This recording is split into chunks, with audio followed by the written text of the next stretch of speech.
Hello friends, welcome to a new blog once again. আজকে তোমাদের সাথে ভীষণ একটা মজার বলতে পারো বা ভালো লাগার জিনিস শেয়ার করতে চলেছি। কারণ প্রায় 10 বছর পরে একজন বন্ধুর সাথে আবার দেখা হলো। মানে তার সাথে আমি কলেজেই পড়তাম, একসাথে আমরা 4 বছর কলেজে পড়েছি। মানে সে ইভেন আমার বিয়ের সময়ও ইনভাইটেড ছিল, বিয়েতে এসেছে, কিন্তু ইউএসএতে এসে যাওয়ার পরে আর মানে তেমনভাবে কথাবার্তা হয়নি বা কোনো রকমভাবে আর কি বিভিন্ন রকম ব্যস্ততার কারণে আমরা বিজি হয়ে পড়েছিলাম। কিন্তু সোশ্যাল মিডিয়ার মাধ্যমে আমি তাকে আবার ডিসকভার করেছি যে সে ইউএসএতে এসেছে এবং আমার খুব পাশের মানে কাছের একদম স্টেটেই রয়েছে। তো এখানে এমবিএ করতে এসেছে মেনলি। তো আজকে আমার বাড়িতে এসেছে এবং সেই বন্ধুর সাথে তোমাদের আলাপ করাবো। আশা করি তোমাদের এই ব্লগটা খুব ভালো লাগে। এই যে আমার বন্ধু অনন্যা। অনন্যা, একটু ইন্ট্রোডিউস করে দে তোকে। Hi, this is Ananya. তো আমি আর রিয়া ব্যাচমেট, একসাথে কলেজে পড়তাম, একসাথে মানে বাড়ি গিয়ে স্টাডি, ও আমার বাড়ি এসে স্টাডি করতো, আমি ওর বাড়ি গিয়ে স্টাডি করতাম, আরও অনেক টুকটাক, মানে we really have good memories long time back. But তারপর লাইফ হ্যাপেন্স অ্যান্ড মানে সো নাও মানে অনেক অনেক বছর পর ফাইনালি দেখা হলো, সো মানে ইটস সিগনিফিক্যান্ট। এক্স্যাক্টলি, মানে খুবই ভালো লাগছে। মানে হ্যাঁ, এতদিন পরে মানে এরকম ভাবে যে দেখা হয়ে যাবে। মানে ওকেও আমি বললাম যদি কখনো কি অ্যাটলান্টা আসবি, মানে প্ল্যান আছে। এবং মানে ও চলে আসলো এবং আমার বাড়িতে আজকে ও স্টে করবে। আমরা এখন এতক্ষণ ধরে বেশ অনেক গল্প করলাম, ডিনারও করা হয়ে গেছে আমাদের। তো তাই জন্য তোমাদের সাথে ভাবলাম এই ব্লগে শেয়ার করি। আর এখন আমরা বেরোচ্ছি আমাদের এই আর কি বাড়ির আশপাশটা একটু ঘুরে দেখবো, মানে ওকেও দেখাবো আর কি। তো চলো, সেটা ব্লগে থাকবে। চল ফুটপাতের উপর উঠে আয়।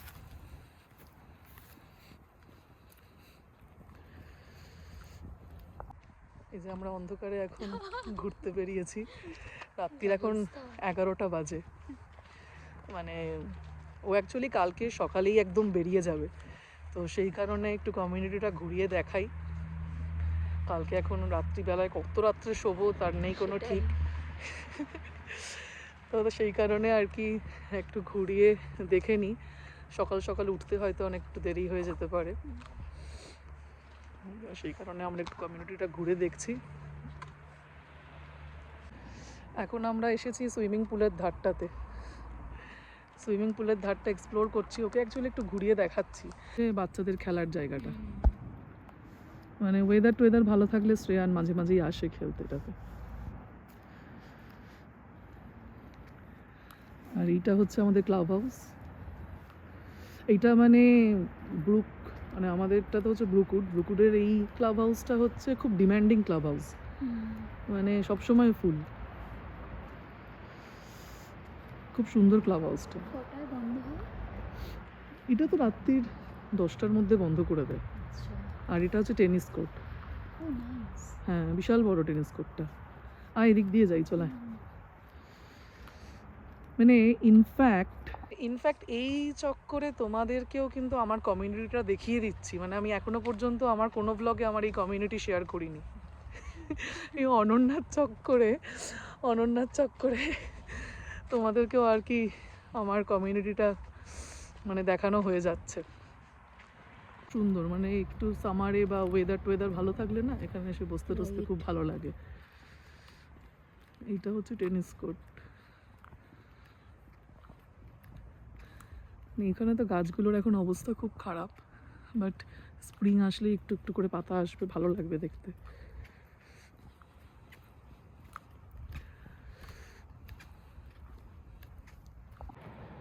এই যে এটা হচ্ছে পিকেল বলের কোর্ট।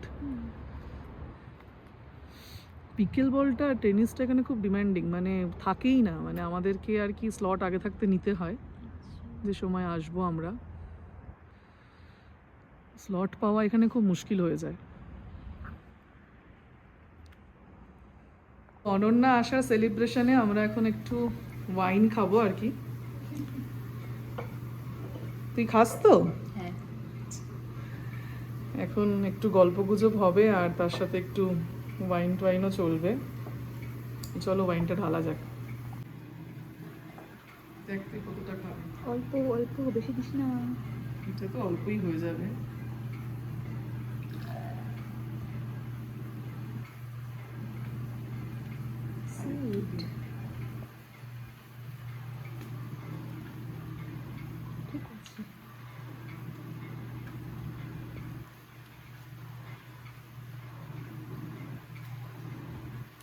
কোনটা দিচ্ছিস আর দিস না। দুটা খা তারপরে ঠিক আছে। Cheers.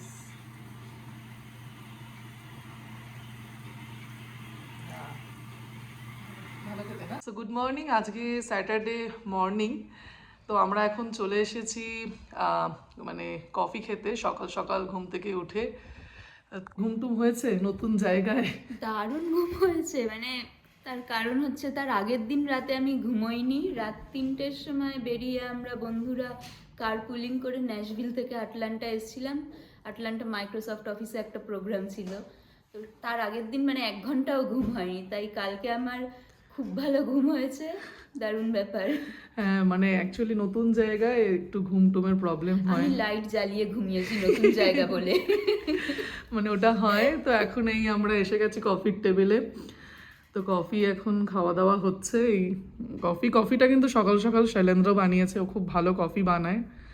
তো সেই কারণে এখন এই কফি খেতে শুরু করছি।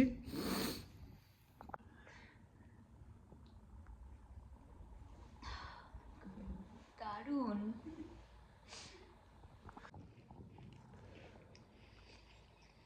শৈলেন্দ্রের এই কফিটা ভীষণ রিফ্রেশিং হয়, মানে ও এত সুন্দর বানায়। মানে আমি বানানোর চেষ্টা করেছি কিন্তু অতটাও ভালো বানাতে পারি না, নয় তেতো হয়ে যায়, নয় কিছু না কিছু একটা বেশি দিয়ে ফেলি, নালে কম দিয়ে ফেলি। বাট ও এই পরিমাপটা একদম ঠিকঠাক দেয় এবং খুব ভালো বানায়। আর চা বানানোর দায়িত্বটা আমার, কারণ চাটা আমি ঠিকঠাক বানাই বলে চাটা আমিই বানাই। কফির দায়িত্বটা কিন্তু শৈলেন্দ্রের। আর এই কফিটা আমরা বেশিরভাগই কী করি না, শনি রবিবার খাবার আর কি চেষ্টা করি, কারণ একটু বেশ বসে আরামসে খাওয়া যায়। সোম থেকে শুক্র এতটাই মানে হরিবল থাকে, মানে দৌড়ানোর ব্যাপার স্যাপার থাকে সকাল সকাল উঠে। তো সেই কারণে আর কি ওই বসে আরাম করে ধীরে সুস্থে খাওয়া ওইটা আর হয়ে ওঠে না। তো আজকে স্যাটারডে এবং সেই কারণে আমরা একসাথে বসে কফি এনজয় করছি। বাট শৈলেন্দ্র আমাদের সাথে এখন নেই, বিকজ আজকে আমার ছেলের আর কি সুইমিং স্কুল আছে, তো ওখানে আর কি ওকে যেতে হবে। তো ওইটার জন্য ও রেডি হচ্ছে বেরোবে বলে। এই যে এখন গরম গরম লুচি ভাজা হচ্ছে। তা এখন 12টাই বাজে প্রায়, বলতে পারো ওই ব্রাঞ্চ কাইন্ড অফ। ব্রেকফাস্ট আর আজকে তেমনভাবে কিছু হয়নি। কফি আর তার সাথে কিছু কুকিজ বিস্কিট এসব খাওয়া হয়েছে। তো লুচি আর তার সাথে একটা মিক্সড ভেজটা এদিকে বানিয়ে রাখা হয়েছে। এই যে মিক্সড ভেজ, এটাই আর কি আজকের এখন খাওয়া দাওয়া হবে। যে এখন আমাদের খাওয়া দাওয়া চলছে, গরম গরম লুচি আর তার সাথে মিক্সড ভেজ আর সিমাই। অ্যাকচুয়ালি এরপরেই অনন্যা বেরিয়ে যাবে, আবার কবে দেখা হবে জানি না। মানে আফটার 10 ইয়ার্স এইভাবে দেখা হয়ে যাবে সেটা ভাবতে পারিনি। বাট আর কি ওটাই, মানে আবার কখনো কখনো দেখা হতে পারে। মানে সবার লাইফে এখন খুব বিজি, তো সেই কারণে। এই যে এখন আমাদের আর কি আবার কবে দেখা হবে জানি না। তো অনন্যা এখন বেরিয়ে যাচ্ছে, শৈলেন্দ্র ওকে ছেড়ে দেবে আর কি। ও এখন এমআরিতে যাবে, ওখানে ওর কিছু কাজ আছে, তারপরে সেখান থেকে আবার ন্যাশভিল। তো চলো এখানেই ব্লগটা শেষ করব। তো তোমাদের এই ব্লগটা কেমন লাগলো দেখে জানিও, এবং তোমাদেরও যদি এরকম কোনো এক্সপিরিয়েন্স থাকে যে আফটার 10 ইয়ার্স বাইরের কোথাও কোনো জায়গায় গিয়ে, মানে নিজের দেশ থেকে দূরে গিয়ে আর কি পুরনো বন্ধু বা কারোর সাথে আবার পরিচয় হয়েছে, আলাপ হয়েছে, তো সেটাও তোমরা জানিও। অনন্যা কিছু বলবি? না, টেক কেয়ার, সবাই ভালো থেকো, আর রিয়ার ব্লগ সাবস্ক্রাইব করো, এটাই। হ্যাঁ, সাবস্ক্রাইব, লাইক আর শেয়ার করতে Yes, ভুলো না। yes. এটাই। ওকে, টাটা। চলো বাই। সত্যি বলতে কি, বিগত কিছুটা সময় কিন্তু দুর্দান্ত কাটলো। মনে হচ্ছিল আবার সেই কলেজ লাইফে ফিরে গেছি। ইউএসএতে আসার পরে প্রচুর নতুন বন্ধু বানিয়েছি, প্রচুর নতুন মানুষের সাথে আলাপ হয়েছে এবং প্রচুর বাঙালি মানুষের সাথেও কিন্তু আলাপ হয়েছে যারা কলকাতা থেকেই এসেছে। কিন্তু এটাও ততটাই সত্যি, পুরনো বন্ধুত্ব বা পুরনো সম্পর্কগুলো হালকা হতেও শুরু করে দিয়েছে তার সাথে সাথে। কারণ এইখানে আসার পরে সেরকমভাবে পুরনো বন্ধুদের সাথে কন্ট্যাক্ট করা বা তাদের সাথে সেরকমভাবে রেগুলার কথাবার্তা বলা হয়ে ওঠে না। সবাই এখানে খুব ব্যস্ত এবং নিজের লাইফে আজকালকার যুগে পৃথিবীর যে প্রান্তেই মানুষ থাকুক না কেন প্রচণ্ড ব্যস্ত। এবং এটা আমার খুব অবাক লাগলো যে লাস্ট ১০ বছর ধরে অনন্যার সাথে আমার মেসেজে বা কোনোভাবেই কোনোরকমভাবেই আমরা কনট্যাক্টে ছিলাম না। ও ওর লাইফে ব্যস্ত হয়ে পড়েছিল, আমিও আমার লাইফে ব্যস্ত হয়ে পড়েছিলাম। কিন্তু অদ্ভুতভাবেই দেখো আবার আমাদের দেখা হয়ে গেল এবং ও আমাদের বাড়িতে এসে স্টেও করলো এবং আমরা দারুণ একটা সময় কাটালাম।